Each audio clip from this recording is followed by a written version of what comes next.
नातरी आकाश का आभाळा, सूर्य आणि मृगजळा, बिजावरी भूतळा, वायुसी जैसी. भगवान सिद्धेश्वराच्या असीम कृपेनं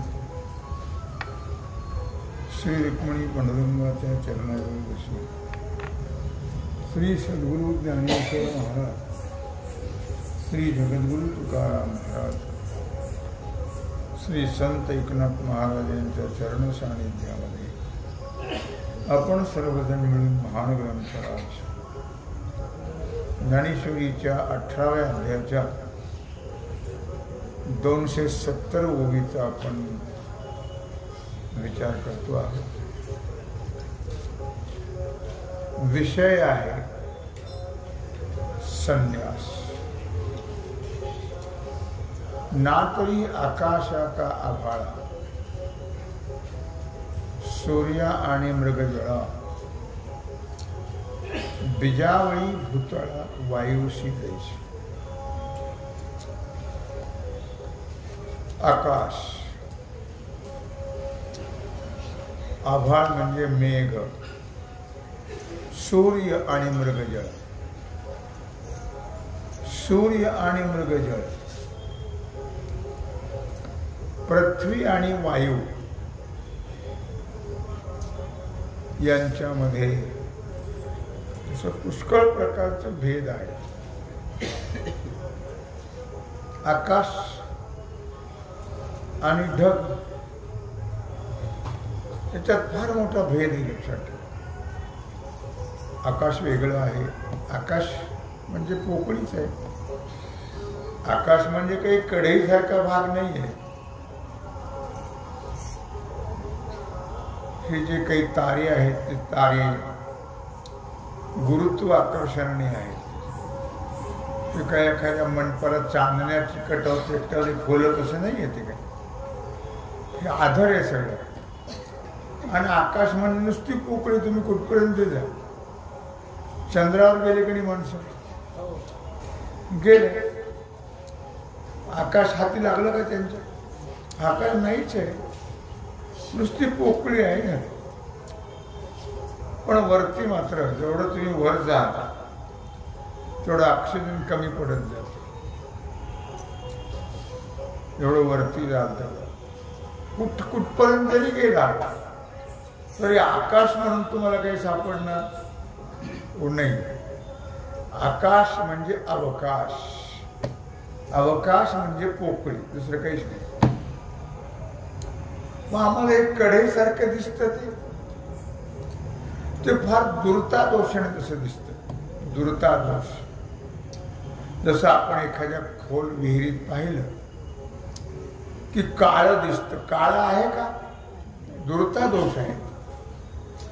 काळं नाही आहे. खाली पाणी आहे पण आम्हाला ते पाणी दिसत नाही. खोल विहिरीने नुसतं काळं दिसतं. तसं हे नुसतं काळं दिसतं. काळं निळं का? तर ते खूप खूप असं पोकळी आहे. कढईसारखं नाही, तव्यासारखं नाही. नुसतं कुठपर्यंत जरी तुम्ही गेला, जाऊ शकत नाही मनुष्य, पण कुठपर्यंत जरी तुम्ही गेला तर नुसती पोकळीच आहे. वरती जाऊ शकत नाही मनुष्य. चंद्रापर्यंत गेला मनुष्य कधी, मंगळापर्यंत गेला, त्याच्यावरती जाऊ शकत नाही. तू जगू शकत नाही. कारण वरती ऑक्सिजन वायू नाही आहे, फार विरळ आहे. म्हणून इथं काय म्हणाल, आकाश आणि आभाळा. आकाश आणि ढग. ढग हे फार जवळ आहेत, खाली येते. आणि पोकळी ही फार वर कुठपर्यंतपणे आहे. म्हणून भेद आहे त्याच्यामध्ये. आकाश म्हणजे ढग नाही आणि ढग म्हणजे आकाश नाही. यांच्यामध्ये दृष्टांत आहे. याच्यामध्ये पुष्कळचा भेद आहे. सूर्य आणि मृगजळा. सूर्य आणि मृगजळात काय फरक आहे? फरक म्हणजे फार फरक आहे.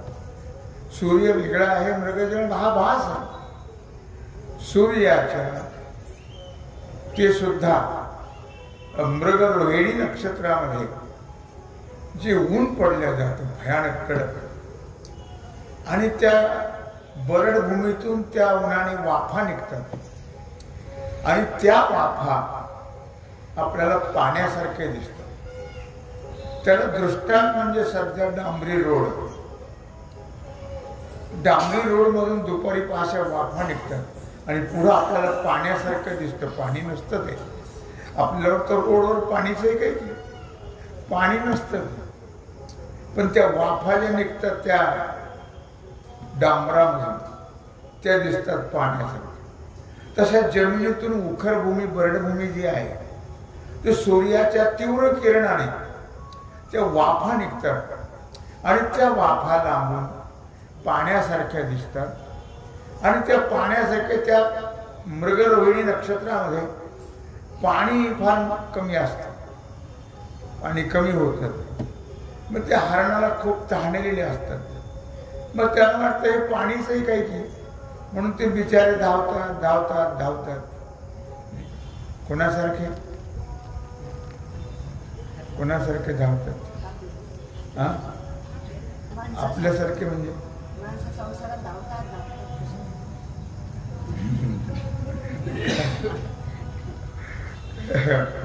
तेव्हा ते हरणं जशी धावतात धावतात, पाणी आहे काही की असं वाटतं. फुटोनिया घसा मरण पावे, मृगजळ दिसे साचपणा ऐसे. फुटोनिया घसा मरण पावे, तसा माणसाची स्थिती, त्याच्याकरता तो दृष्टांत आहे. सुख मिळेल मिळेल मिळेल मिळेल मिळेल म्हणून जे विचार धावत राहतात, याच्यात मिळेल त्याच्यात मिळेल त्याच्यात मिळेल त्याच्यात मिळेल त्याच्यात मिळेल म्हणता म्हणता आयुष्य संपलं जातं, परंतु सुख काही मिळत नाही. म्हणून इथं दृष्टांत दिलंय की सूर्य आणि मृगजळा, सूर्य आणि मृगजळ यांच्यात भेद आहे. म्हणजे मृगजळ म्हणजे भास आहे, मृगजळ आहे काय, बीजावळी आणि भूतळा. बीजावळी आणि भूतळ, पृथ्वी आणि वायू यांच्यामध्ये खूप भेद आहे. बीजावळी आणि भूतळा, पृथ्वी आणि बीज, भूतळ जमीन, आणि बीजावळी वरती पण शब्द आले, वरच्या ओळीमध्ये बीजावळी तिथे शब्द आलेला आहे. बीजावळी म्हणजे बीज नव्हे, बीजावळी म्हणजे भेद. म्हणून या तीन दृष्टांत दिले. आकाश आणि ढग यांच्यामध्ये भेद आहे, सूर्य आणि मृगजळ यांच्यामध्ये भेद आहे, पृथ्वी आणि वायू यांच्यामध्ये भेद आहे. कारण पृथ्वीचा गुण वायू नाही आहे. पृथ्वीचा गुण काय आहे? पृथ्वीचा गुण काय आहे? पृथ्वीचा गुण गंध. पृथ्वीचा गंध गुण आहे. आणि वायू कोणाचा गुण आहे? वायू. त्याच्याकरता विचारसागर वृत्ती प्रभाकर शिकवलं, म्हणजे या गोष्टी कळतात सगळ्या अध्यात्माच्या. वायू हा आकाशाचा गुण आहे. तो वायू आकाशात निर्माण होतो आणि आकाशातच विलीन होतो. म्हणून वायू हा कुणाचा गुण आहे? आकाशात. पण पृथ्वीचा गुण नाही येतो. म्हणून पृथ्वीमध्ये आणि वायूमध्ये फार भेद आहे. पांघरुण नईचे उदक, आसे नई माझी खडक, परी जाणीची का वेगळी कूडीची ते. नदीचं पाणी आहे आणि त्या नदीमध्ये ते पाणी पांघरून बसलेला खडक असतो. परंतु आपल्याला ते लक्षात येत नाही. तो पाण्याने शेवाळला जातो म्हणून माणसं त्या खडकावरून घसरून पडतात त्या शेवाळाला. पाणी आणि खडक याच्यामध्ये कोट्यावधी फरक आहे, भेद आहे. पाणी आणि खडक एक नाही, वेगळे वेगळे आहेत. हे विचार केला तर या गोष्टी सगळ्या कळतात. हा जो भेदाचा भाग 4 दृष्टांत झाले आता आहे, हा 4था दृष्टांत आहे. पाणी आणि खडक याच्यात असा कोट्यावधी प्रकारचा भेद आहे. हो का उदकाजवळी, पुन्हा दृष्टांतच, परी शिनानी ते बाबुळी, काय संगास्तव काजळी दीप म्हणोय. पुन्हा दृष्टांत, का उदकाजवळी बाभुळी. पाण्याजवळ बाभळ असते की नाही? बाभळ म्हणजे काय? शेवाळ. पाण्याजवळ शेवाळ असतं, ते पाण्यामुळेच निर्माण होतं. त्याला गोंडाळ सुद्धा म्हणतात. पण ते पाण्यापेक्षा अगदी वेगळं आहे. पाणी पिऊन तहान जाईल. जरी पाण्यापासून शेवाळ निर्माण होत असेल तरी शेवाळ पिऊन काही पाणी तहान जात नाही आहे. म्हणून पाण्यामध्ये आणि त्या शेवाळामध्ये खूप अशा प्रकारचा भेद आहे. पण आणि जे का वेगळी कोडीची ते परिशिनाणी ते बाबुळी, काय संगास्तव काजळी दीप म्हणून. दिव्यापासूनच काजळी निर्माण होते. पण दिवा म्हणजे काजळी नव्हे. काजळी वेगळी असते आणि दिवा वेगळा असतो. दिवा आणि काजळी जर एक असते तर दिवा विजल्यावर काजळीचा प्रकाश पडला पाहिजे. पण काजळी वेगळी आहे आणि दिवा वेगळा आहे, भेद आहे.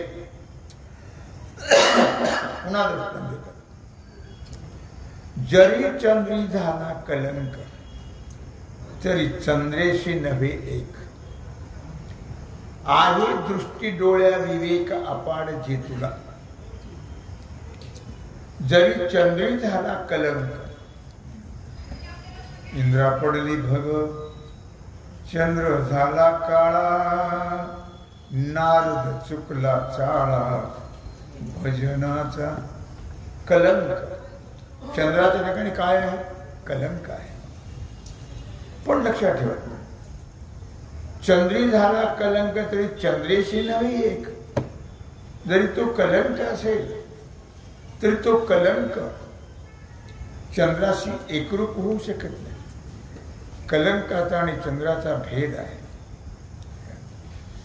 एखाद्याच्या कपाळाला काही टिंगुळच असतं, एखाद्याला काही डागच असतो. ते डाग आणि तो किंवा ते टिंगुळ आणि तो एक होत नाही. कपाळ, त्याच्यात भेद आहे.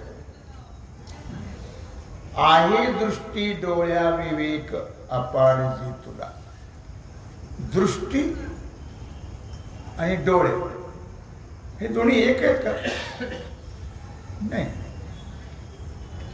डोळे म्हणजे दृष्टी नव्हे आणि दृष्टी म्हणजे डोळे नव्हे. लक्षात, डोळे वेगळे आणि दृष्टी वेगळे. डोळे आणि दृष्टी जर एक असती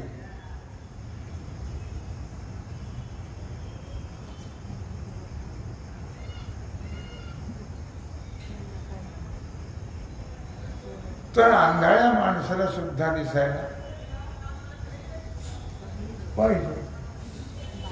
डोळे आणि दृष्टी एक नसते. डोळे वेगळे आहेत आणि नजर गेली म्हणतात नाही का? डोळे गेले, नजर गेली. डोळे तर शाबून आहेत, पण नजर म्हणजे दृष्टी आणि डोळे हे कसे आहेत? वेगळे आहेत, भेद आहे त्याच्यामध्ये. आणखी दृष्टांतच, नाना वाटा वाटे जातया, ओघा ओघी वाहतया, आरिसया आरसा पाहतया अपाळ जे तुला. नाना वाटा वाटे जातया. हे नाना भाऊ, नाना भाऊ म्हणलं काय? नाना म्हणजे अनेक अनेक वाटाने जरी प्रवाह जात असेल तरी ते मार्ग आणि तो प्रवाह हे दोन्ही एक होऊ शकत नाही। या कृष्णा नदीतून प्रवाह चालू आहे की जी नदी आहे, जे खड्डा आहे, तो पाणी वाहणारा तो आणि ते पाणी एक होऊ शकत नाही।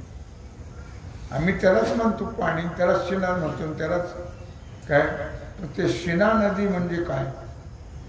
शिना म्हणजे पाणी आणि त्या ओढ्याला आम्ही नाव दिलं शिना। पण एक एक दोन आहेत, दोन आहेत। पाणी वेगळं आहे आणि तो वाहणारा जो प्रवाह आहे ज्याच्यातून वाहतो तो वेगळा आहे। ते दोन्ही एक होऊ शकत नाही। आरसा आरसा पाहतया अपाड जी तुला। आता पुन्हा आरशाचा दृष्टांत दिला। काय? आरसा आणि पाहणारा एक आहेत का दोन आहेत? दोन आहेत, भेद आहे। आरसा म्हणजे पाहणारा होऊ शकत नाही आणि पाहणारा म्हणजे आरसा होऊ शकत नाही। पार्थागा ते तुलेनी माने आत्मेनिशी कर्मशिने। कर्म करता, त्याग करता, संन्यास करता, हे दृष्टांत सगळे एवढे 2-4 वेळेतून दृष्टांत दिले। पार्थागा ते तुलेनी माने आत्मेनिशी कर्मशिने। आणि म्हणून अर्जुना भगवान सांगतायत की एक लक्षात ठेव, मी तुला जे दृष्टांत दिले आता भेदाचे, त्याप्रमाणे आत्मा आणि कर्म हे एक नाही आहे तुझ्या। आत्मा वेगळा आहे आणि कर्म वेगळा आहे। आत्मेनिशी कर्मशिने, शिने म्हणजे वेगळा आहे। आत्मा कर्म होऊ शकत नाही, कर्म होऊ शकत नाही। परी घेऊ विजे अज्ञाने ते किर ऐसे। परंतु आत्म्याच्या ठिकाणी जे कर्म आहे, आत्म्याच्या ठिकाणी कर्म नाही आहे। आत्म्याच्या सत्तेने होत असेल, आत्मा म्हणजे परमात्मा, त्याच्या सत्तेने कर्म होत असेल, परंतु आत्मा म्हणजे कर्म एक नाही आहे। आत्मा वेगळा आहे, कर्म वेगळा आहे। आत्मा हा क्रियावान नाही आहे, लक्षात ठेवा। हो, त्याच्या सत्तेनं सूर्याच्या सत्तेनं जगताचा कार्यक्रम होतो, कार्यभार होतो। का सूर्य करतो?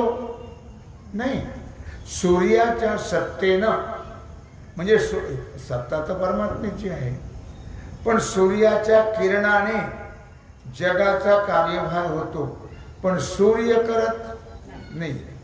सूर्य वेगळा आहे आणि त्याच्या किरणाने होणारा जो हा कार्यभाग आहे जगाचा, तो वेगळा आहे। त्या किरणाने होतो, सूर्याच्या प्रकाशाने। म्हणजे प्रकाश आणि होणारी क्रिया हे दोन्ही एक होऊ शकत हो नाही, लक्षात ठेवा। म्हणून आत्म्यामुळे, ड्रायव्हरमुळे गाडी चालते का? ड्रायव्हर आणि गाडी दोन्ही एकच आहेत। ड्रायव्हरमुळे गाडी चालत असेल हो, पण गाडी म्हणजे ड्रायव्हर नाही, ड्रायव्हर म्हणजे गाडी नाही। गाडी वेगळी आहे आणि ड्रायव्हर वेगळा आहे। आत्मेनिशी कर्मशिने, म्हणून आत्मा वेगळा आणि कर्म। परी घेव विजे अज्ञाने ते किर ऐसे। पण अज्ञानी असं समजतात किंवा आत्माच क्रियावान आहे। आत्मा क्रियावान, आपण असं म्हणतो की नाही, किती लांब सूर्य आला हो, सूर्य आला, सूर्य उगवला, सूर्य मावळला, सूर्य दुपारीला आला, आला आला बिला नाही भानगड, लक्षात ठेवा। सूर्य कुठं येत नाही, सूर्य कुठं जात, सूर्य जाग्यावरच आहे। मग हा काय प्रकारे आम्हाला कसं दिसतं? आला आला आला, गेला गेला गेला। आता सूर्य गेला नाही का? सूर्य उदयाला आला की आम्ही आला आला, सूर्य आला, सूर्य आला। सूर्य येत नाही, सूर्य जात नाही, सूर्य हा जाग्यावरच आहे।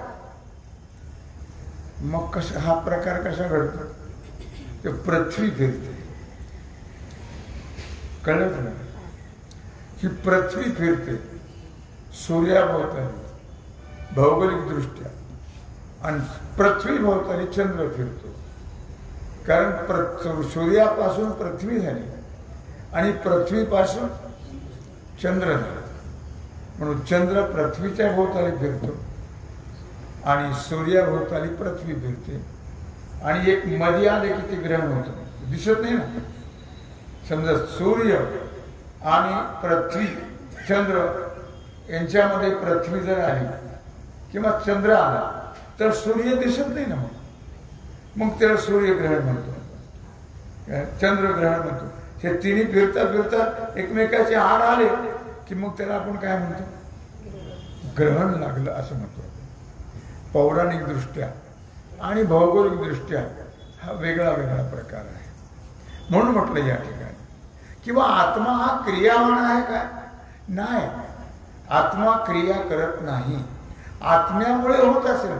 म्हणून तुम्हाला सांगितलं की गाडी ड्रायव्हरमुळे नाही,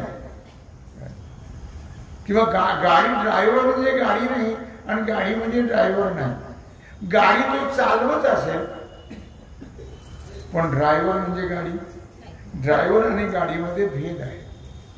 त्याप्रमाणे आत्मा आणि क्रिया, या शरीराकडून जी क्रिया होते ती आत्म्याच्या साक्षीने होत असेल पण आत्मा काही करत नाही. न जायते न म्रियते वा कदाचित नायम भूत्वा भविता वान भूया अजो नित्य शाश्वतोयम पुराण न हन्यते हन्यमानी शरीरे. म्हणून आत्मा न जायते न म्रियते. आत्मा कधी जन्माला येत नाही, आत्मा कधी मरत नाही आहे. त्याला कधी मरण, म्हातारपण, बालपण, तरुणपण, वृद्धत्व हे असं काही आत्म्याला नाही आहे. लक्षात ठेवा, हे धर्म कोणाचे आहेत? अस्ति जायते वर्धते विपरिणमते अपक्षीयते आणि विनश्यती. हे टप्पे कोणाला आहेत? देहाला आहे. आत्म्याच्या ठिकाणी काहीच नाही. आत्मा हा कसा आहे? आत्मा हा साक्षी रूपाने आहे. आत्मा जात नाही, गेला गेला, आला आला नाही. आत्मा जात नाही. मी तुम्हाला सांगितलं सूर्य जात नाही, सूर्य येत नाही. पण आमची मात्र भाषा अशी अज्ञानी जीवाची, गेला गेला गेला, आला आला आला. तसं आत्मा गेला, आत्मा आला नाही. आत्मा जात नाही, आत्मा येत नाही. मग आत्मा कसा आहे? आत्मा व्यापक आहे. लक्षात ठेवा, आत्मा अनेक नाही. आम्ही नाना म्हणत नाही आत्मा. काही शास्त्रकार नाही नाना म्हणतात. आत्मे नाना नाही आहेत. नाना म्हणजे अनेक नाही आहेत. आत्मा एकच आहे. लक्षात ठेवा. अनेक भांडे ठेवलेले आहेत पाणी भरून, त्यात किती सूर्याचे प्रतिबिंब दिसतात. जेवढे भांडे तेवढे प्रतिबिंब. मग तेवढे सूर्य आहेत का? नाही. उपाधीमुळे आम्हाला तसे अनेक दिसतात का? अनेक आहेत? अनेक नाही. तसे उपाधी भेदामुळे त्या आम्ही त्या आत्म्याला अनेक मानतो. आत्मा अनेक नाही आहे. तो सर्व व्यापक आहे, सर्व ठिकाणी आहे. म्हणजे सर्व ठिकाणी जी वस्तू असते ती कुठे जात नसते आणि येत नसते. देह जाईल, देह येईल, देह जाईल जाईल याशी काळोबा खाईल. देह जाईल का आत्मा जातो? आमची काय भावना आहे? आत्मा गेला. आत्मा जात नसतो कुठे. आत्मा आला नाही, या येत नाही. आणि म्हणून न जायते न म्रियते. तो जन्मत नाही आणि मरत नाही, जात नाही आणि येत नाही. हे फार वेगळे लक्षात ठेवा. आमची भावना तशी आहे. त्यांची आत्मा गेला, आत्मा आला. मग आम्ही हे सगळ्या काही क्रिया ज्या करत राहतो ना, या सगळ्या स्मरण म्हणून आहेत.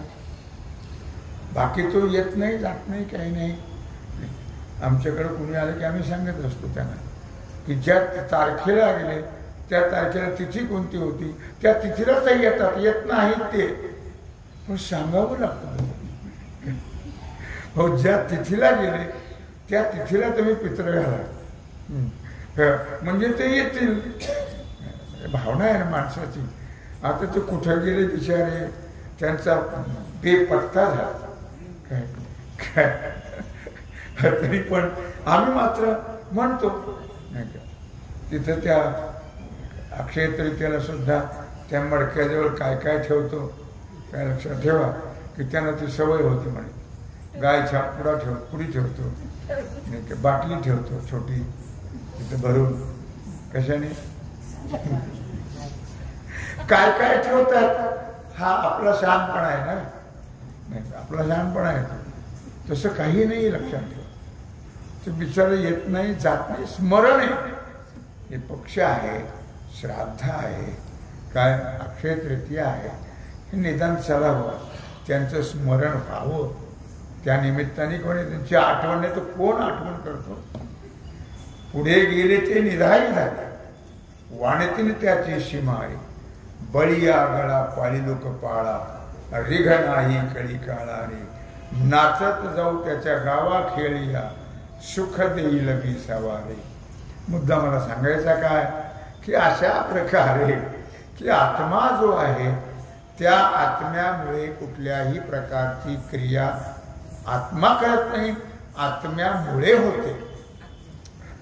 जोपर्यंत तो एक चैतन्य आपल्या शरीरामध्ये आहे तोपर्यंत आपण डोळ्याने बघतो, ध्वनी परिसतो, कानी पदी चालतो, जिव्हेने रस चाखितो, मधुरही वाचे आणि बोलतो, हाताने बहुसाल काम करीतो. विश्रांती घ्यावया घेतो झोप सुखी, फिरवणी उठतो ही बायकोची दया. नाही, या सगळ्या क्रिया ज्या होतात त्या आत्म्यामुळे होतात, लक्षात ठेवा. म्हणजे परमात्म्यामुळे होतात, बाकी कोणामुळे होत. तुम्ही कोणाला मान द्या तसं मला म्हणायचं नाही. ते महाराजांनी सांगितलं आपल्याकडं टीव्ही मध्ये ते एका महाराजांनी सांगितलं, माणूस गेल्यावर वर्षभर देव आपल्या जवळ ठेवतो, वर्ष श्राद्धाला मग पाठवतो खाली. कोणचा महाराज? नाही नाही, त्याचं नाव आपल्याला सांगा, फोन नंबर काय. महाराज क्षव आली त्या महाराजाला आणि त्या ऐकणाऱ्याला काय क्षव आली. त्यांनी सांगितलं होतं म्हणजे वर्षभर कुणाला ते महाराज सांगत होते. तेव्हा मला मुद्दा काय सांगायचं लक्षात ठेवा. तर काय असे महाराज झाले आणि असे सांगणारे झाले आणि काही सांगतात आणि काही ऐकतच झाले काय. जाऊ दे विषय. म्हणून म्हटलं या ठिकाणी की पार्थागा का मला कंटाळले काय होत असं होतं माणसं. आत्मीनिशी कर्म शिने परी घेऊन अज्ञाने ते केलं ऐसे. म्हणून अज्ञानी जीव आत्मा कार्य कर्म करता आहे असं जरी म्हणत असेल तरी आत्म्यामुळे होत असेल, पण आत्मा काही करत नाही. आत्मा हा क्रियावान हो नाहीये. का क्रियावान कोण असते? क्रियावान कोण असते? जे आकारवान असते ते क्रियावान असते, जे निराकार असते ते क्रियावान नसते. आत्मा आकारवान आहे का? देहामध्ये आत्मा का? नाही. आत्म्याला आकार नाही. जे आकार काय निराकार आहे का नाही? आत्मा निराकार आहे, त्याला कुठल्या प्रकारचा आकार नाही आहे. म्हणजे आकारवान वस्तू असते ती क्रिया करत असते. म्हणजे निराकार वस्तू जी आहे ती क्रिया करत हो नाही आहे. पंचमहाभूत आहे काय करतात? आकारवान आहेत का ते? कोणते आकारवान आहेत? पृथ्वी आकारवान असेल, जल आकारवान असेल, अग्नी आकारवान असेल पण 2 भूत आकारवान नाही आहे. 2 भूत कोणती? आकाश आणि वायू. तेव्हा आकाश आणि वायू हे दोन जे पंचमहाभूतापैकी आहेत त्यांना आकार नाही आहे. मग आकार नाही तर क्रियाही नाही आहे. तसा आत्मा हा निराकार असल्यामुळे तो क्रिया करू शकत नाहीये. लक्षात ठेवा. म्हणून हे सगळे दृष्टांत जे दिले ते भेदाचे ते त्याच्याकरता दिले. म्हणून शेवट सिद्धांत सांगतात की आत्मा आणि क्रिया यांच्यामध्ये भेद आहे. आत्मा म्हणजे क्रिया नव्हे, क्रिया म्हणजे आत्मा नव्हे, किंवा आत्मा हा क्रिया करत नाही आहे. आत्म्याच्या साक्षीने क्रिया होत असेल पण आत्मा काहीच करत नाही. याच्याकरता आणखी पुन्हा दृष्टांत देऊन पुढे पटवता आहे. तो भाग आणि आजची सेवा भगवत चरणी समर्पित करून राहिला जो सेवेचा भाग आहे तो आपण उद्या करू. कुंडली गवरदा